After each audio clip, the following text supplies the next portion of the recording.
When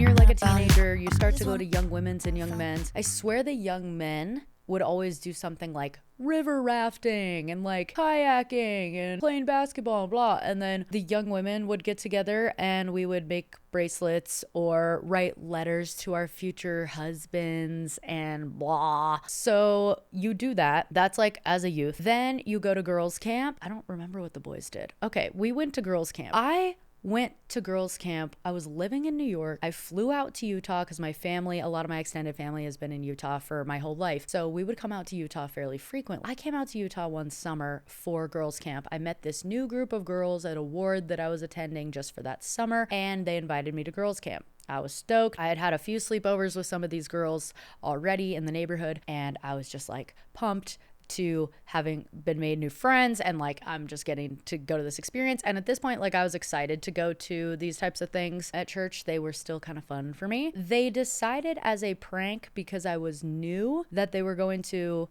duct tape me into the porta potty.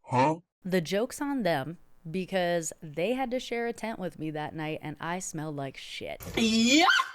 Shout out to those girls from 8th grade for inviting me to girls' camp with you and locking me in the porta potty. I hope you eventually got that scent out of your nostrils, because that was brutal. Okay, another thing that you do as a Mormon that's like on a rotation, so you don't do this very often. Some people only do it one time. I only did it one time. Is you go on this thing called Trek.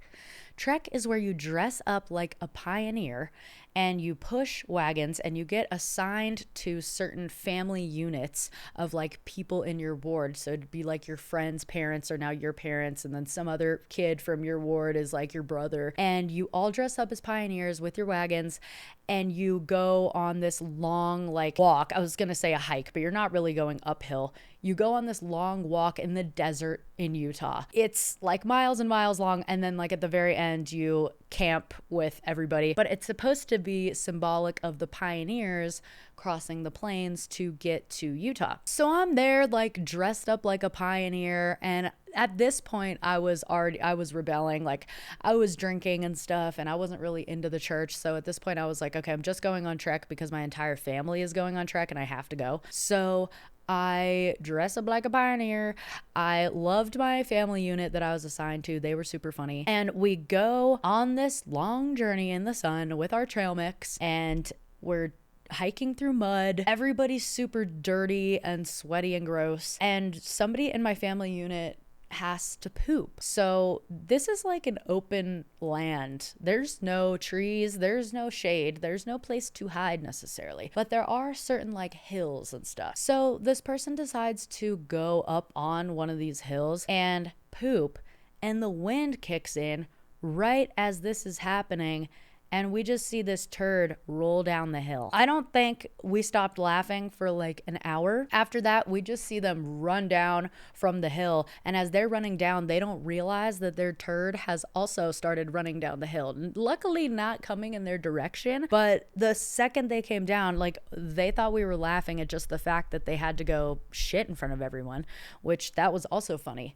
But no, we were laughing at the fact that this turd was so big that we could see it from where we were, and it had taken flight. Then there's a part of Trek where the boys have to leave the women, and it's called the women's pole, and like all of the girls get together and they have to pull these wagons specifically up a very rocky hill. Like they try to find like the rockiest hill ever and the steepest hill of the journey, and then that's the one that all the women have to pull the wagons up by themselves at, and the boys are just waiting at the top. And they do this to represent like when the men would have to leave to go like fight or find food. The men would have to leave and the women would have to pull the wagons, would stay with the babies and all that. So that is something that was a part of it. And we get up to the top and like, okay, it wasn't that hard. It really was not that hard. We get up to the top and all of these boys are crying. Dude, they're all crying. Like they're all just feeling the moment And they're all just like, you guys are so strong. And like they had cookies waiting for us. And it was supposed to be like this big impactful moment and super emotional. And I was just still laughing about the turd. I could not like pull my shit together. I was like, this is not something that I'm gonna feel in my soul today. But I appreciate the acting. I appreciate, the symbolism, and like, let's carry on because I need a burger. And I know we get burgers. We're promised burgers at the end of this walk. So I just need to get to my destination. So at this point, I'm just in destination mode. And then we get to the destination, we get the burgers, we do camp, we go home, everything's fine. But Trek is a trip. I wouldn't do it again. I won't lie. I really wouldn't. I wouldn't unless I was with like all my besties and it was just a joke and we could also be on shrooms. Then I would maybe do it. Okay, EFY. EFY is youth camp for Mormons.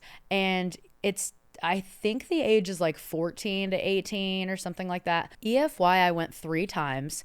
And the first 2 times, actually, I loved it all 3. By the time I went the 3rd time, I was fully inactive in the Mormon church. I didn't really know what I believed in it. And I was partying a lot. And I was in high school. I was a senior in high school. And I went with my best friend and we were just like fucking around. But EFY, the first 2 years were like such a spiritual experience for me. They're so awesome. For people who don't know what EFY is like, it's very heterosexual. The guys escort the girls wherever you go. You like walk in twos and you're escorted, and then you pick a cow, which is your crush of the week. Definitely, if you were gay, could not say that you were gay or have your cow be somebody of the same sex, because that would just be completely anti Mormon youth camp. There's also like a strict dress code. You have to dance with like the Book of Mormon in between you, not literally, but you got to dance with like the Bible length, the Bible distance apart. They have very bitchin' CDs that they pass out at the end. I always loved EFY music. EFY music was like my favorite freaking thing to listen to. I would just be crying and all emotional and just feeling the spirit every time I would come home from EFY with a new CD. Even my 3rd year when I wasn't really into it, I remember listening to that CD on repeat. And then I would change it to Rihanna and Eminem, but then I would go back to my EFY CD and rock that all summer long. Okay, seminary was the absolute worst. Seminary is like Sunday school, but you have to take it in school. And since I grew up in New York, where the government isn't ran by Mormons and all the schools and school zones and districts aren't ran by Mormons, seminary had to be held, like we had to do it to graduate. So it had to be held like early ass in the morning, like 5 a.m. It would still be dark outside, and my mom would like have to drive me, or my friends' parents would come get me, and then we would have to drive 30 minutes to the church building because there was not a church on every block, and then have our hour of seminary and then go back home, and then like 15 minutes later I'd have to turn around and go to school. And I was already like that kid that could not wake up. I did not ever want to wake up. I was not ever a morning person. I'm still not a morning person. I've never been a morning person in my life. I had to go to seminary, butt fuck far away. Then when I moved to Utah and it was like a part of my daily schedule, like my normal class, I was like, oh my God, this is amazing. But of course, then I just didn't go. I went to McDonald's instead because it was the easiest class to skip, because I didn't care if I fell behind in seminary. I was still going to graduate high school. I just wasn't going to graduate seminary. Then my vice principal pulled me in one time, and this has got to be against the rules, but because everyone's Mormon again in Utah, my vice principal pulls me in and goes, you've been late to first period a lot, because again, I'm a sleeper, so I'm late all the time. You've been late to first period a lot, but I've also noticed that you've been skipping seminary. So if you start going back to seminary, I'll take away your detentions that you have for being late to first period.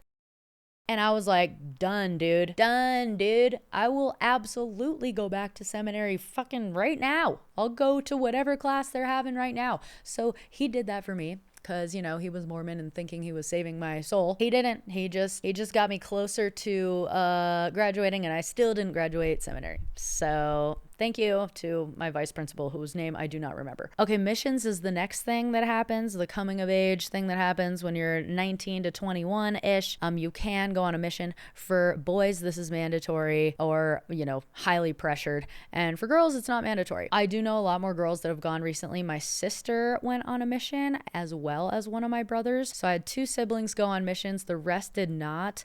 Everybody in my family has gone to a really cool place. We've gone to South Africa, Korea, Finland, Albania. Like, we're all over the place when it comes to where we go on missions. Because I, had my first drink when we moved to Utah and went to third base with a dude and beyond, was not technically or necessarily prepared for a mission. I was in no way, shape, or form the Mormon that wanted to do extra things. I was barely passing the classes like seminary and the medallions that you had to get when you would memorize scriptures in young women's and Sunday school. Like, I just didn't do any of that shit. The mission was not for me.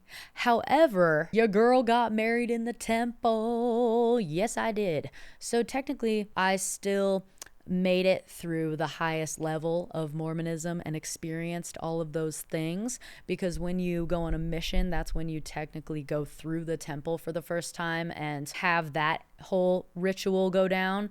And when you get married in the temple, that's also for many people their first time going through the temple if they didn't go on a mission. So I got married in the temple, but before you get married in the temple, you have to take preparation classes.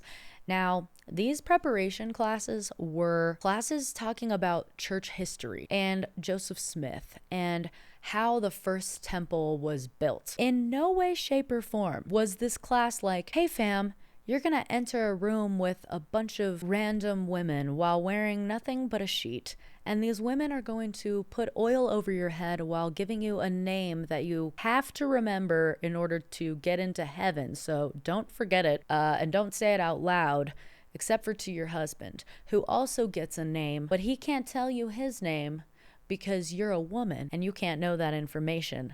But you're going to get this name, and then you're going to move on from the sheet and put on a different outfit and enter a different room where you'll watch like a way long movie. They should give you popcorn for this shit about Adam and Eve being tempted by Satan, and all the women will be on one side and your fiance will be on the other side in a Pillsbury Doughboy outfit, and he'll be watching this movie with you, but not with you. And then at some point in the movie, they'll pause it so that you can stand up and like put things on you, like part of the temple outfit and such, your veil. And then you move on to another room where a bunch of people will do a little dance, make a little love, and get down tonight around a box that has prayer requests in it. And you're not going to know this prayer chant that these guys all do, but they're all going to do it. And you're just going to sit there.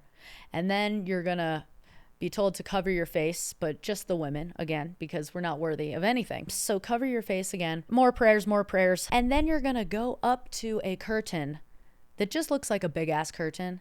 And a hand is going to stick itself through that curtain. And it's going to make you do a handshake with it. And that handshake is just going to be just this weird little crossover diddly situation, nothing too crazy. And then you'll get pulled in through the veil, through the curtain, into a very dark space, very small space with a little man, little wrinkly man who's going to say, congratulations, welcome to the celestial kingdom. And then he'll open a door and you'll enter a really beautiful room, and then think about what you just did for however long in this beautiful room. When I tell you that I went white as a ghost, like the face matched the garments, the face matched the drapes. I'll tell you what, that's before I got married. So you have to go through the temple and get this ritual done before you get married. So I did mine like 3 days before. And I remember like driving home from the temple, my fiance was just like expecting me to have a coming to Jesus moment. And instead it was quite the opposite. I definitely thought I was just like a deer in headlights who just saw a ghost. He was like all concerned, like, babe, are you okay? Like, are you like, what's wrong? Like, is that? And I'm just like, don't talk to me. I did not make it any better. I did not make him feel any better, but I was like, just don't talk to me. Cause what the fuck was that? Luckily my mom dropped a few secrets beforehand, so I was a little bit prepared for occasional things that might go down, but not really, not fucking really. So they need to change those prep temple classes and prep people a little bit more for the actual ritual that goes down, okay? When you get married though, this is the best part. You just jump straight into your funky outfits. You go straight to the beautiful room with your fiance now, and you're together. And then you have to go into the temple room where you're going to get sealed, where all of your loved ones are waiting for you in their normal church clothes, not their temple clothes, just their normal church clothes. And then it's also not like the people that you're closest to oftentimes, because it's only people who are worthy enough to get into the temple. So I had my boss there and like none of my best friends or siblings. I had my parents. It was my fiance's family, a lot of his family, because they were more active in the church, but really nobody that I was close with was there. And you stand over an altar while holding the handshake that you learned at the curtain, and somebody says a few things and you say yes a couple times, and it's over in like 15 minutes. The person who like helped me get ready in the temple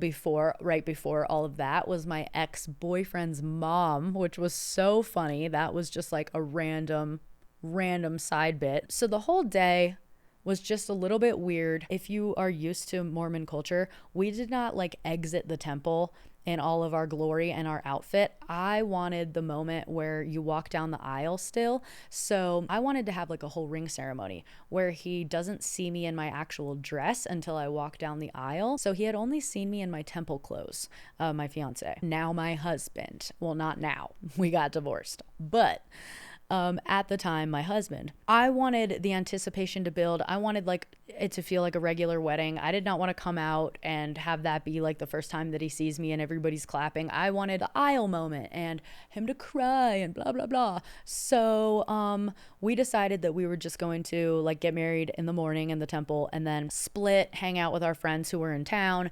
And then we would go to the ceremony, the ring ceremony, and the reception, and then after that at the hotel is when we would bang. But we did 69 in between the temple and the ceremony, so all things considered, it wasn't the worst day. Fast forward a year, I got divorced, left Mormonism. That's a story for a different time. But before we wrap up, if I could raise my children with one thing from Mormonism, it would be acts of service. Because, oh my God, nobody gets more excited to take down a garbage for somebody than a Mormon. They love that shit. Let them do that shit all day long. Let them do that shit all day long. I will say I have some beef with the church right now about many things, but mainly due to the fact that the garment rule and the 3 hours of church going to 2 rule happened after I left the church. How dare you? How dare you? You're saying that my wedding dress could have shown half an inch more of my shoulder and I had to wear a full cap sleeve? Ugh, insufferable. Anyways, if you stayed through this whole episode, thank you for tuning in to Toasted Tuesdays. I'm your host, Rachel Wonderly. This is She Toasted, another once again solo dolo episode with me. Looking forward to the next chat. I'm going to give a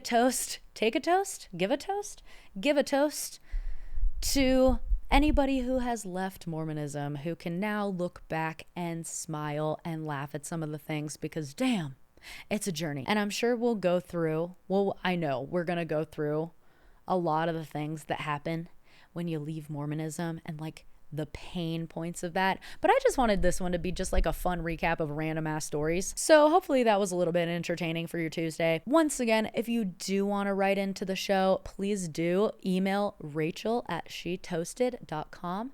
Again, that's rachel@shetoasted.com. Okay. I'm going to take one more toke for the team. All right, everybody, we'll see you next time. Make sure to email into the show. Make sure to like and subscribe for full content. Please subscribe for full content. Love you all. Love you, heathens. Bye. Hopefully this audio and visual worked. Holy shit, that would suck ass.